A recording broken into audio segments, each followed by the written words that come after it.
সকলকে অভিনন্দন এবং শুভেচ্ছা জানিয়ে আজকের ভিডিও শুরু করছি। আজকের ভিডিওর আমাদের মূল আলোচনা 18তম শিক্ষক নিবন্ধন পরীক্ষায় সনদপত্র পুনরায় ডাউনলোডের যে নির্দেশ আর কি।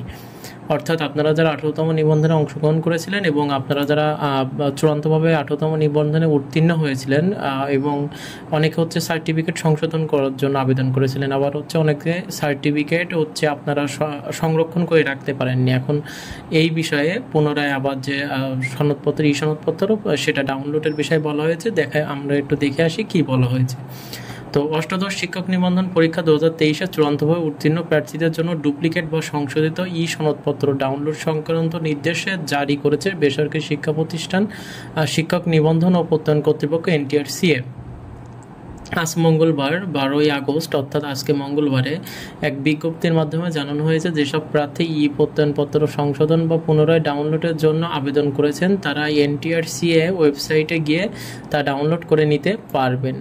এখন আজকে আপনারা এই বিষয়টি, এই লাইনটা আমি আবার একটু পড়ি যে আজ মঙ্গলবার 12ই আগস্ট এক বিজ্ঞপ্তির মাধ্যমে জানানো হয়েছে যেসব প্রার্থী প্রত্যয়নপত্র সংশোধন বা পুনরায় ডাউনলোডের জন্য আবেদন করেছিলেন, অর্থাৎ আমি যে কথাটি একটু আগে বললাম যে আপনারা যারা সনদপত্র সংশোধন বা পুনরায় ডাউনলোডের জন্য আবেদন করেছিলেন তারা NTRCA যে ওয়েবসাইট সেখানে গিয়ে আবেদন ডাউনলোড করে নিতে পারবেন। এবং প্রার্থীকে নিবন্ধন পরীক্ষার ব্যাচ, ইউজার আইডি, পাসওয়ার্ড ব্যবহার করে একবারই প্রত্যয়নপত্র ডাউনলোড করার সুযোগ দেওয়া হবে। ডাউনলোড করা সফট কপি এবং হার্ড কপি সতর্কতার সাথে সংরক্ষণের পরামর্শ দেওয়া হচ্ছে বিজ্ঞপ্তিতে। এখন দেখেন, আপনারা যে ভুলটা আগের বার করেছিলেন যে অনেকে হচ্ছে সনদপত্র ডাউনলোড করেছিলেন বাট সেটা কিন্তু সংরক্ষণ করে রাখতে পারেননি। এখন কেন রাখতে পারেননি তার বিষয় হচ্ছে আপনারা কোনোভাবে হারিয়ে ফেলেছেন, ডিলিট করে ফেলছিলেন বা যে কোনো একটা কিছু।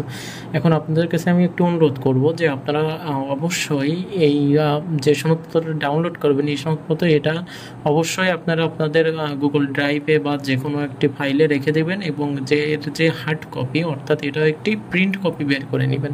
তাই সেক্ষেত্রে কিন্তু আর আপনাদের ভয় থাকবে না। এবং যদি আপনারা এবারও এই সেম ভুল করে থাকেন তাহলে কিন্তু অবশ্যই আপনাদের কিন্তু আর সনদপত্র ডাউনলোডের কোনো সুযোগ দেওয়া হবে না, এটা কিন্তু NTRCA বলে দিয়েছে। আর আপনাদের কাছে আমার একটি অনুরোধ, আপনারা আমার ইউটিউব চ্যানেল নতুন হয়ে থাকলে অবশ্যই সাবস্ক্রাইব করবেন এবং পরবর্তী ভিডিওতে আমি বলবো যে এক্স্যাক্ট যে সুপারিশ, আমাদের যে ষষ্ঠ গণবিজ্ঞপ্তি যে প্রতিষ্ঠানের সুপারিশ এটা কবে হবে সের এক্স্যাক্ট ভিডিওটি আমি পরবর্তী ভিডিওতে আপলোড করব। তো সবাই সুস্থতা কামনা করে আজকে ভিডিওটা এই পর্যন্তই। ধন্যবাদ।